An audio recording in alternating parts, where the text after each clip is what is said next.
오늘의 10분 말씀. 마태복음 18장 1절로 10절입니다. 마태복음 17장에서 예수님은 제자들에게 산 위에서 빛으로 변화된 모습을 드러내셨습니다. 이것은 예수님이 하나님의 아들이요 그들이 끝까지 붙들어야 하는 구세주 되심을 드러내셨습니다. 그리고 예수님을 찾아온 한 아버지 사건을 통해 믿음에 대해 가르치셨습니다. 그리고 이어지는 오늘 본문 18장에서는 교회의 공동체의 핵심적인 부분을 가르치기 시작하십니다. 그것은 바로 겸손입니다. 믿음의 사람들이 받은 구원은 생명은 그들의 능력이나 그들의 도덕적에 더 나음으로 받은 것이 절대 아닙니다.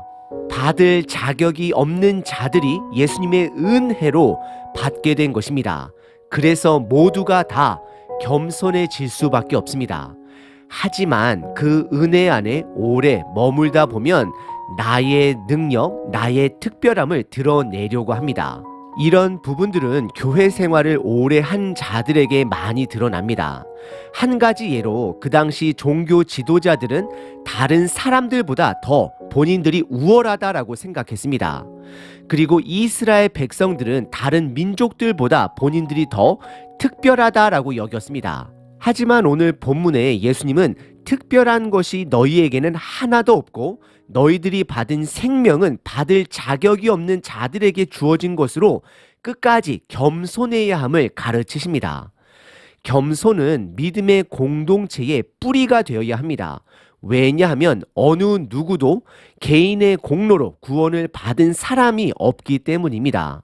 오늘 본문을 통해 받을 자격 없는 내가 받은 하나님의 은혜를, 구원을, 생명을 다시 한번 기억하는 시간 되시길 바랍니다.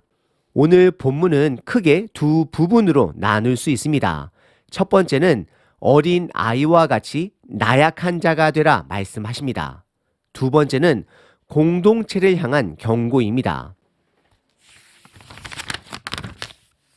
첫 번째 부분은 1절서부터 4절까지 어린아이와 같이 나약한 자가 되라 말씀하십니다.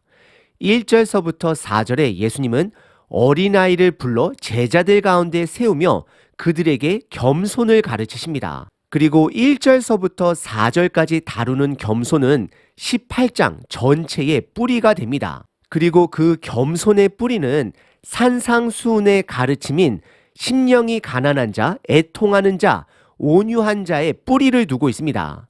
1절에 보시면 제자들은 그들의 욕심을 드러냅니다. 제자들은 예수님께 질문을 합니다. 하나님 나라에서 누가 큰 자냐라고 묻고 있습니다. 이들이 물어보고 있는 그 질문의 중심은 누가 하나님 나라에서 성공한 자가 되고 높은 권력을 갖게 되는지 묻고 있는 것입니다. 이 질문은 제자들의 현재 영적 상태를 드러냅니다. 이들에게 중요한 것은 높아지는 것입니다. 예수님을 통해 그분의 나라에서 높아지려고 하는 것입니다. 제자들은 권능을 드러내시는 예수님과 함께 다니다 보니 그들의 특별함에 몰두하게 된 것입니다. 이것은 어찌 보면 이스라엘의 선민 사상의 또 다른 오류가 그들 가운데서 드러나고 있는 것입니다. 그러자 예수님은 그들의 잘못된 뿌리를, 생각을 고쳐주십니다. 그래서 2절에 시각적 교육으로 한 아이를 부르시고 제자들 가운데 세웁니다. 참고로 지금 시대는 어린아이가 가장 우선순위 되는 시대 속에 살아가다 보니 오늘 본문 예수님의 가르침을 이해하는 데는 다소 시간이 걸릴 수 있습니다. 예수님 당시 1세기 때 어린아이의 이미지는 해맑고 자라나는 새싹들이 아닙니다. 그들은 나약한 존재, 쉽게 죽을 수 있는 연약한 아이들이었습니다. 항상 작은 자들로 소외된 자들이었습니다. 그래서 그 당시는 사람들의 숫자를 셀 때는 어린아이들을 포함시키지 않았습니다. 예수님은 그런 나약한 한 어린아이를 제자들 가운데 세우신 것입니다. 그리고 3절에 어른들의 광기를 포기하고 이런 어린아이와 같이 되지 아니하면 결단코 천국에 들어가지 못한다 말씀하십니다. 다시 말씀드리면 어린아이들의 순수함이나 해맑음을 말하는 것이 아니라 어른들의 도움 없이는 살아남을 수 없는 어린아이들의 연약한 상태를 말씀하는 것입니다.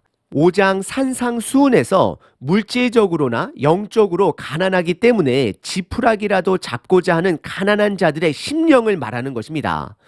그런 자들이 예수님을 믿고 천국에 들어갈 수 있는 것입니다. 바로 그런 영적 갈급함을 말하는 것입니다. 그래서 다시 한번 4절에 그러므로 라고 시작을 하며 더 자세하게 누구든지 어린 아이와 같이 자기를 낮추는 사람, 즉 겸손한 사람이 천국에서 큰 자다라고 제자들에게 답을 해 주십니다. 사실 하나님 나라에서 큰 자는 존재하지 않습니다. 오로지 큰 자는 하나님 아버지 예수님 한 분뿐이십니다.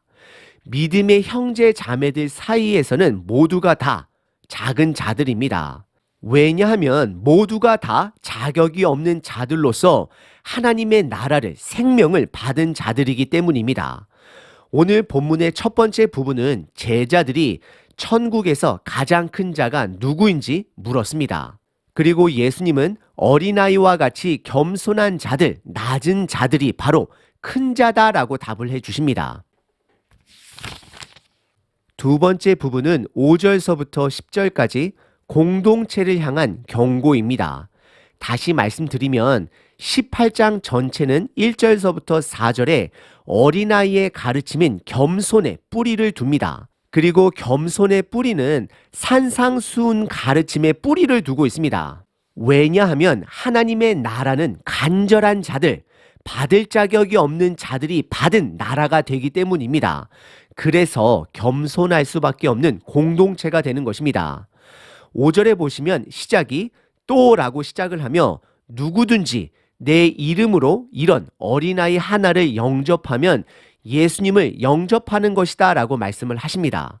여기에서 말하는 어린아이와 같은 자들은 바로 예수님의 제자들, 예수님의 사람들을 말하는 것입니다. 그리고 어린아이를 영접한다라는 표현은 환영한다라는 뜻이 담겨져 있습니다. 그래서 예수님은 지금 겸손이라는 주제에서 공동체 안에 화평과 평등이라는 주제로 전환하고 계십니다. 그리고 6절부터는 공동체 안에서 연약한 자들을 죄짓게 하는 것에 대해 엄중히 경고하십니다. 심령이 가난하고 연약한 자들은 쉽게 하나님의 나라를 받아들임과 동시에 때로는 쉽게 잘못된 가르침에 빠지기도 합니다. 그래서 6절에 이 작은 자 중 하나를 실족하게 하면, 걸려 넘어지게 하면, 이 뜻은 죄를 짓게 하면 차라리 연자 맷돌에 그 목을 달아 깊은 바다에 빠뜨리는 것이 더 좋다라고 말씀을 하십니다. 낫다라고 말씀을 하십니다. 참고로 여기서 말하는 연자 맷돌은 사람이 돌릴 수 있는 맷돌이 아닌 당나귀로, 짐승으로 돌리는 큰 맷돌을 말씀하는 것입니다. 그리고 그 당시 익사 처형 방법은 로마 시대 때 빈번했던 처형 방법이었습니다. 그럼 여기서 우리는 무엇이 연약한 자들을 걸려 넘어지게 할 수 있을까? 죄를 짓게 할 수 있을까? 생각해 볼 수 있습니다. 가장 큰 죄는 하나님과 멀어지게 하는 것입니다. 그래서 거짓된 교사들을 염두에서 말씀하는 것으로 보여집니다.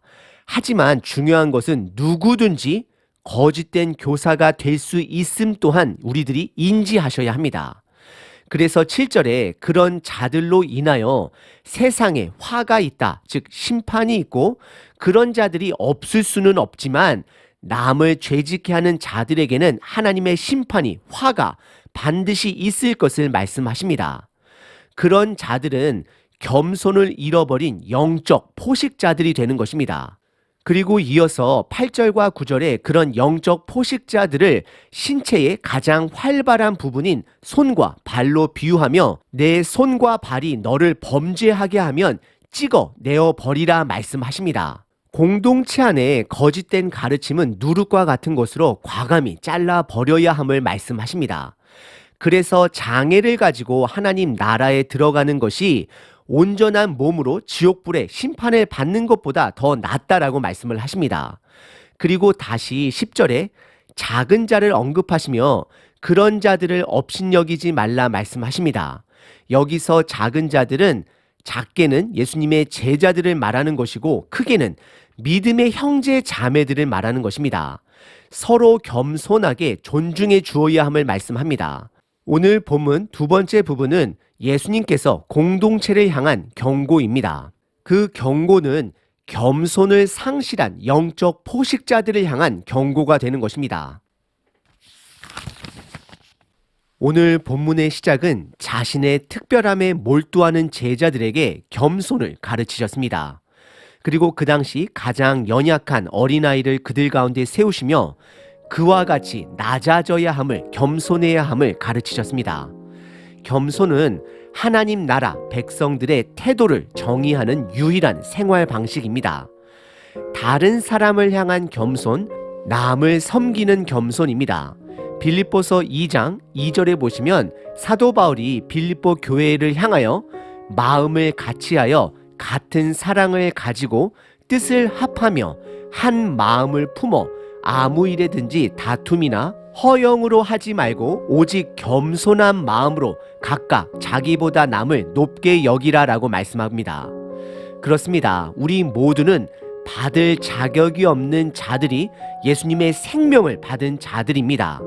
그래서 우리들의 정체성은 겸손이 될 수밖에 없습니다. 그리고 동시에 예수님은 그런 연약한 자들을 넘어지게 하는, 즉 죄를 짓게 하는 영적 포식자들을 향한 경고를 하셨습니다. 우리들 스스로가 겸손을 상실하게 되면 그때 바리새인들처럼 영적 포식자들이 될 수 있습니다. 나의 들보는 보지 못하고 남들을 정죄하며 은혜의 복음을 다시 율법의 복음으로 만들 때가 있습니다. 오늘 하루 다시 한번 내가 받은 은혜를 기억하시고 겸손을 회복하는 하루 되시길 바랍니다. 하나님, 받을 자격이 없는 자에게 생명을 주심에 감사드립니다. 아멘.